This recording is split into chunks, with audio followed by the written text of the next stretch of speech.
కనపరచుచు ఎవరి స్థలంలో వారు కూర్చునండి. ప్రియులారా, అందరికీ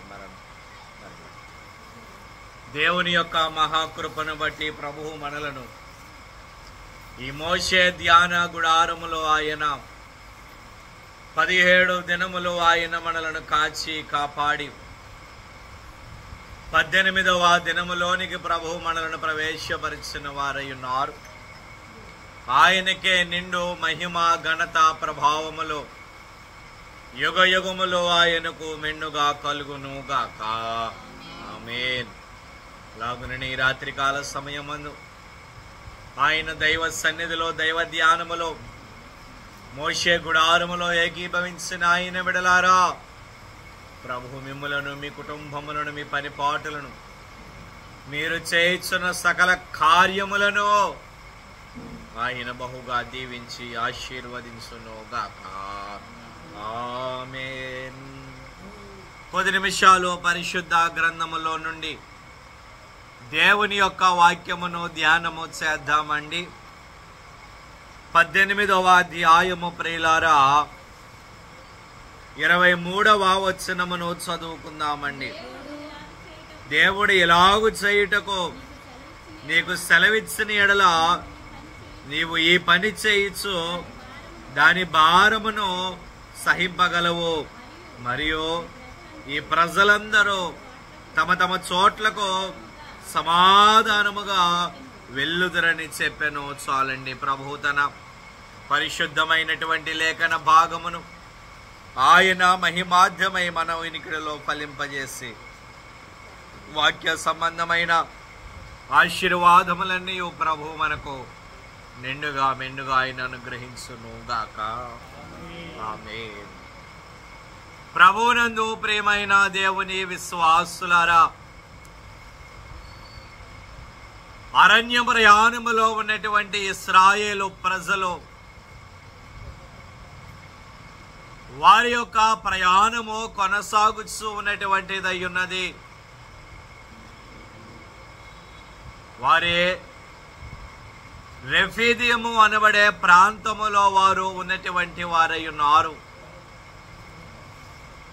అక్కడ వారు ఉండగా వారికి త్రాగడానికి నీరు లేకపోయినప్పుడు మోషే మీద సనుగుకొనగా దేవుడు వారికి బండ నుండి నీళ్ళిచ్చిన వారుగా ఉన్నారు.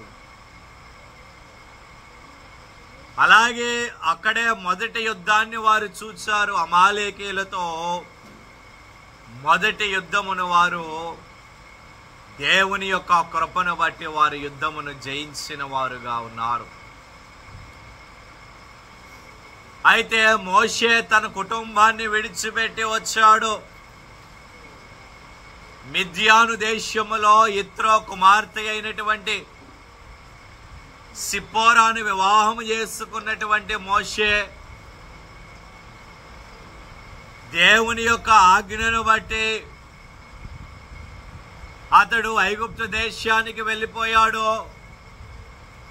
కుటుంబమును విడిచిపెట్టి వెళ్ళిపోయాడు.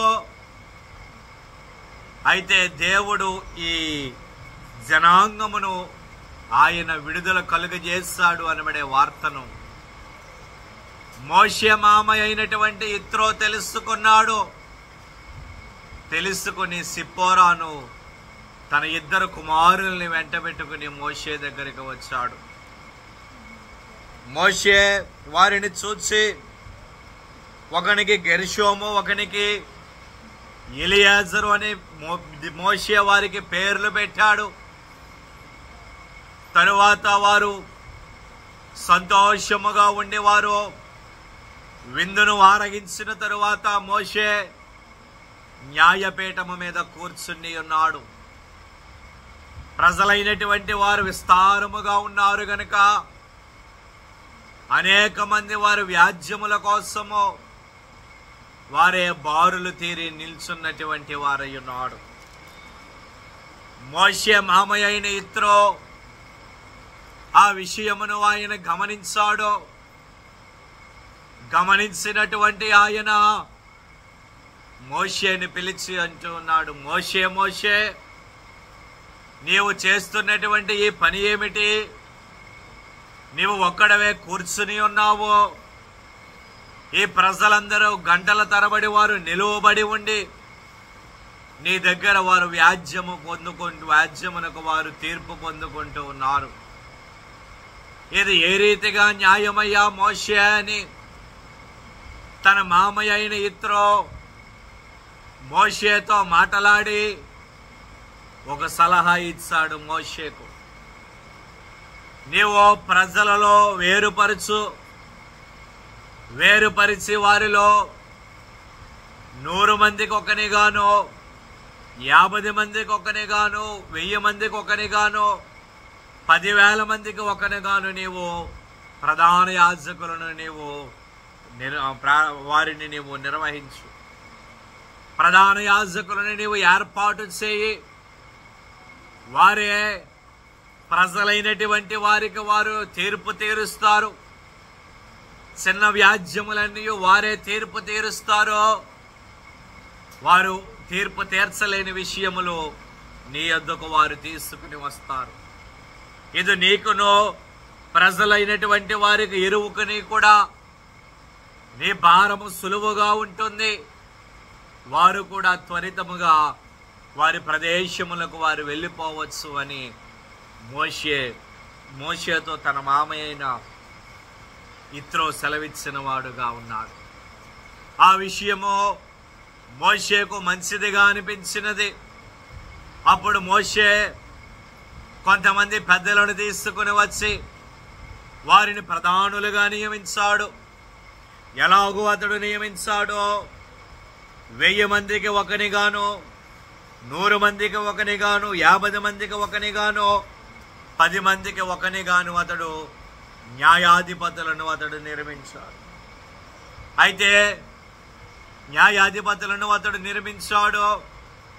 న్యాయాధిపతులు వారికి న్యాయము తీర్చుచూ వచ్చుచూ ఉన్నారు. కానీ అసలు ఆ న్యాయాధిపతులలో వారు కొన్ని లక్షణములను వారు కలిగి ఉండవలసిన వారుగా ఉన్నారు. వారే న్యాయము తీర్చాలంటే, ప్రధానులుగా వారు పిలువబడాలి అంటే, న్యాయాధిపతులుగా వారు పిలువబడాలి అంటే వారే కొన్ని లక్షణములను వారు కలిగి ఉండాలి. ఏమిటి వారు కలిగి ఉండవలసినటువంటి ఆ లక్షణములు ఏమిటి? కొన్నింటిని క్లుప్తముగా నీ రాత్రికాల సమయమందు చూపించి నేను ముగిస్తానండి. అదే అధ్యాయము 21వ వచనాన్ని చదువుకున్నాము. మరియు నీవు ప్రజలందరిలో సామర్థ్యము చాలండి. చదువుబడిన లేఖన భాగములో యేసు ప్రభువుల వారి శిష్యుడైనటువంటి మోషేతో తన మామయ్య అయిన యిత్రో మాట్లాడుచు అతడు అంటూ ఉన్నటువంటి మాట ఏమిటి అంటే, నీవు ఈ ప్రజలకు న్యాయాధిపతులను నీవు ఏర్పరచాలి. న్యాయాధిపతులు వారు ప్రధాన యాజకులుగా వారు ఉండి వారే న్యాయము తీర్చవలను ఆయన అంటూ ఉన్నాడు.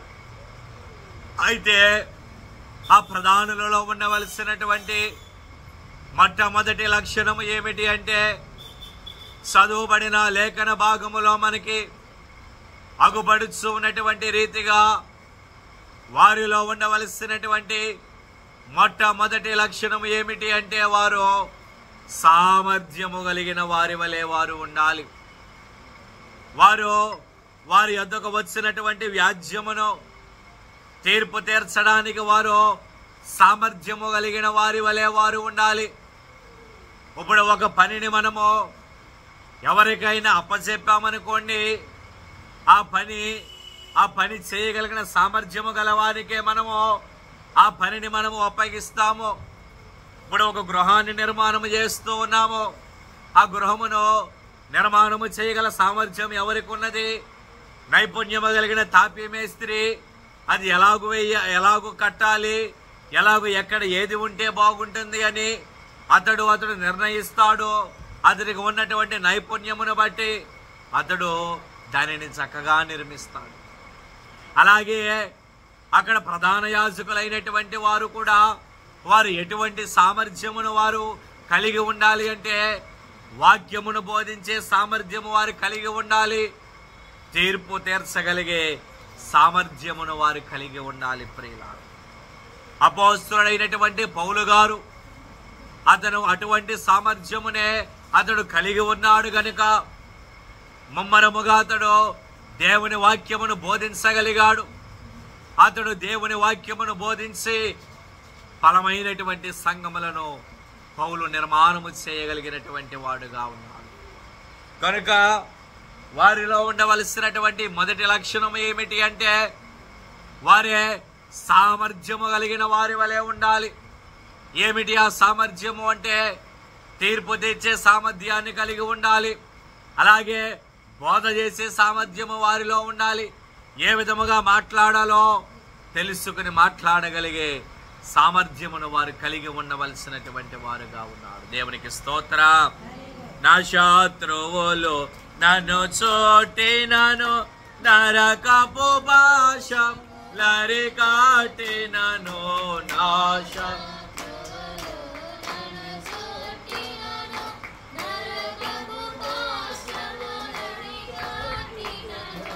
వరదవలే భక్తి వరదవలే భక్తి హీనులు వదలక నన్ను ఎడబాయని వదలక నన్ను ఎడబాయని యెహోవా నా బలమా యథార్థమైనది నీ పరిపూర్ణమైనది నీ యెహోవా. కనుక ఆయనంటూ ఉన్నటువంటి మాట ఇత్రో పెద్దలందరిలో సామర్థ్యము గల వారిని నీవు ఏర్పాటు చేసుకో. రెండవదిగా అదే వచనమును మరలా చదువుకుందామండి. హాయ్ హాయ్ హాయ్ సామర్థ్యము దైవ భక్తి చాలండి. ఇక రెండవదిగా న్యాయాధిపతులలోనూ ప్రధానులుగా పిలువబడే వారిలో వారు కలిగి ఉండవలసినటువంటి రెండవ లక్షణము ఏమిటి అంటే వారే దైవ భక్తి కలిగిన వారి వలె వారు ఉండాలి.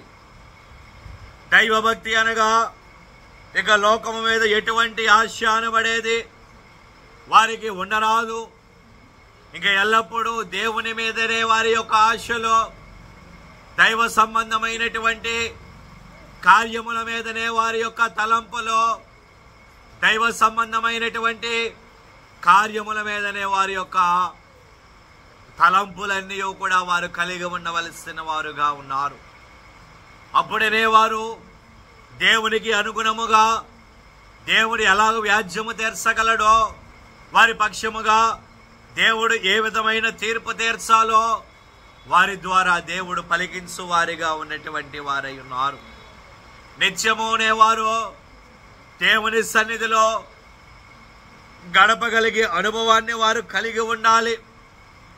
దేవుని యొక్క వరములను వారు అందుకునే వారుగా వారు ఉండాలి. వారే ఎల్లప్పుడూ కూడా దేవుని సన్నిధిలో ఉన్నటువంటి దైవము మీద ఆశ కలిగిన వారుగా ఉండాలి. దేవుడంటే భయము భక్తి కలిగిన వారి వలె వారు ఉండాలి.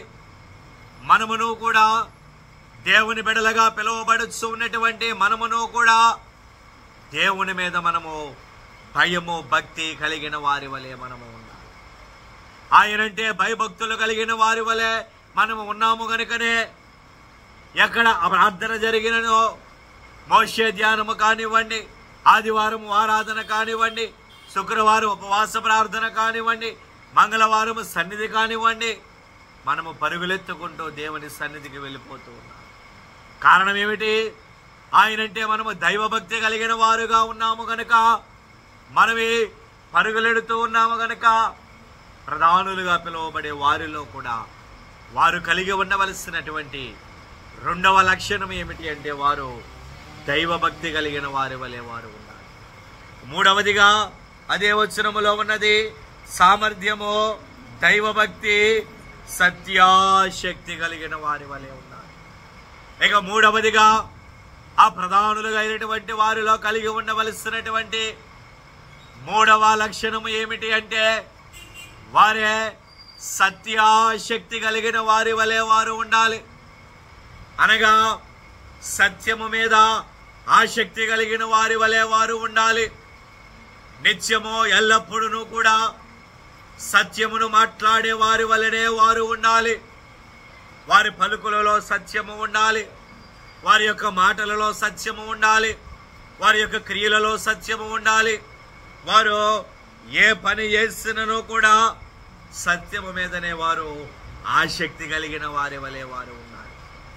అబద్ధము అనబడేది వారి నోట ఎన్నడూను వారు రానియరాదు. ప్రియమైనటువంటి వారలారా, అటువంటిగా ఉన్నటువంటి వారనే నీవు ప్రధానులుగా నిర్ణయించు అని ఇత్రో, మోషే మామ అయినటువంటి ఇత్రో మోషేకు అతడు తెలియజేయచ్చు, అతడు సలహా ఇచ్చు ఉన్నటువంటి వాడై ఉన్నాడు. సత్యము మీద ఆసక్తి కలిగిన వారు మాత్రమే న్యాయముగా వారు తీర్చగలరు. ప్రియమైనటువంటి వారు, ఇప్పుడు అసత్యమును పలికేవారు న్యాయాన్ని వారు తీర్చలేరండి. వారు అన్యాయము చేయటానికే వారు చూస్తారు, కానీ న్యాయము చేసే వరుసలో అసత్యాన్ని పలికేవారు ఉండరు. సత్యము మీద ఆసక్తి లేని వారే వారు న్యాయం వైపునకు వారు చూడరు. కనుక ఎల్లప్పుడూ కూడా ప్రధాన యాజకులు కానివ్వండి, న్యాయాధిపతులు కానివ్వండి, వారు సత్యము మీద ఆసక్తి కలిగిన వారి వలె వారు ఉండాలి. నాలుగవదిగా సత్యాసక్తి కలిగి లంచగొండులు కాని మనుష్యులను ఏర్పరచుకును. ఇక నాలుగవదిగా వారే ఎలాగో ఉండాలి అంటే ఆ న్యాయాధిపతులు చదువుబడిన లేఖన భాగములో ఇత్రో అనబడే అతడు అంటూ ఉన్నటువంటి మాట, లంచగొండులు కాని వారిని నీవు ఏర్పరచుకొనుము అని అతడు అంటూ ఉన్నాడు. కనుక నేనంటాను, నాలుగవదిగా ప్రధానులలో ఉండవలసినటువంటి నాలుగవ లక్షణము ఏమిటి అంటే అతడు ధనము మీద వ్యామోహము లేని వాడి వలె అతడు ఉండాలి. ధనము మీద ఆసక్తి లేని వాడి వలె అతడు ఉండాలి. ధనము మీద ఆసక్తి ఉన్నవాడు ఎప్పుడు ఇరుగు పొరుగు వారి యొద్ద నుండి అతడు ధనమును ఆశిస్తాడు తప్పితే న్యాయము చేయాలని, న్యాయము తీర్చాలని అతడు ఎంత మాత్రమును అతడు ఆలోచన చేయడు. ప్రియమైనటువంటి వారలారా, కనుక ధనము మీద ఆశ పెట్టుకున్న వారు వారే ఎప్పటికీ ప్రధాన యాజకులు వారు కాలేరు. ధనము మీద వ్యామోహము అనబడేది ఎంత మాత్రమును వారికి ఉండరాదు. కొంతమంది దేవుని సేవ అంటే ధనము అని వారు అనుకుంటూ ఉన్నారు. దేవుని సేవ అంటే ధనము మాత్రమే కాదు ప్రియులారా. దేవుని సేవ అంటే ప్రయాసం ఉంటుంది, దేవుని సేవ అంటే కష్టము ఉంటుంది, దేవుని సేవ అంటే నిందలు ఉంటాయి, దేవుని సేవ అంటే అవమానములు ఉంటాయి. వాటన్నిటినీ కూడా భరించుకోవాలి. అంతేగాని ఎల్లప్పుడూ ధనము మీదనే, కానుకల మీదనే ఆసక్తి కలిగి సేవ చేస్తే ఎన్నటికి మనము పైకి ఎదగలేము. ప్రియమైనటువంటి వారు, తండ్రి గారు, మన ఆత్మీయ తండ్రి గారు, పరమున చేరిన తండ్రి గారు మాకెప్పుడు ఒకటే మాట చెప్పేవారు, ఎవరికైనా కానివ్వండి, మీరు సేవ చేసేటప్పుడు కానుకను చూచి మీరు సేవ చేయవద్దు అనేవారు. మీకు ఎంత కానుక వచ్చినా దానిని చూచి మీరు సేవ చేయవద్దు. దేవుని ప్రజలను చూడండి, సంఘమును మాత్రమే చూడండి. సంఘాన్ని చూచి మీరు సేవ చేయండి, దేవుడే మీ సేవను వృద్ధి చేస్తారు అనేవారు. మీకేమైనా కావాలా దేవునిని అడగండి, దేవుడే మీకు ఇస్తారు అని అనేవారు. మేము ఇప్పటికీ కూడా దాని మీదే మేము ఆశపడిపోయి ఉన్నాము, దానికే మేము లోబడిపోయి ఉన్నాము. మాకు ఎప్పుడు కూడా వచ్చే కానుకల వైపు కానీ ఎంతమంది వచ్చారో, వారు ఎంత కానుక వేస్తారో అన్నది మేము ఏమాత్రమును చూడము ప్రియులారా. వారు మాకు వారి నిండు మనస్సుతో వారిచ్చేది మాకు కాదు, దేవునికే వారు ఇస్తూ ఉన్నారు. వారు ఒక 10 రూపాయలు ఇచ్చినా అది వారి దేవునికి ఇచ్చినట్లే. కనుక ధనము మీద వ్యామోహము లేని వారి వలె ఉండాలి. ఇక 5వదిగా 18వ అధ్యాయము 22వ వచనం అండి. ఆయ్ ఆయ్ ఆయ్ న్యాయము తీర్చవలను చాలండి. యాజకుడు ఎప్పుడు కూడా న్యాయముగానే ఉండాలి. అతడు న్యాయముగా ఉన్నప్పుడే ప్రజలకు అతడు న్యాయము తీర్చగలడు ప్రియమైనటువంటి వారు. కనుక 5వదిగా అతడు కలిగి ఉండవలసినటువంటి లక్షణం ఏమిటి అంటే అతడు న్యాయవంతుడిగా ఉండాలి ప్రియమైనటువంటి. అతడే ఎల్లప్పుడూ కూడా న్యాయవంతుడుగానే అతడు ఉండాలి. అతడు ప్రజలకు న్యాయము తీర్చువాడిగా ఉండాలి, కానీ అన్యాయము తీర్చువాడిగా అతడు ఉండరాదు ప్రియమైనటువంటి వాళ్ళ. కనుక మోషే మామ ఇత్రో మోషేతో అంటూ ఉన్నాడు, మోషే నువ్వు చేసే పని సరి అయినది కాదు. పెద్దలలో కొందరిని నువ్వు ఏర్పాటు చేసుకో. వారిలో 1000 మందికి ఒకనిగాను, 100 మందికి ఒకనిగాను, 50 మందికి ఒకనిగాను, 10 మందికి ఒకనిగాను నువ్వు ఏర్పాటు చేసుకో. వారి న్యాయము తీరుస్తాడు అని ఇత్రో అన్నాడు. మోషే అలాగుని చేస్తాడు. వారు కలిగి ఉండవలసినటువంటి లక్షణములు: 1, సామర్థ్యాన్ని వారు కలిగి ఉండాలి. 2వదిగా దైవభక్తిని వారు కలిగి ఉండాలి. 3వదిగా సత్యాశక్తి కలిగిన వారి వలె ఉండాలి.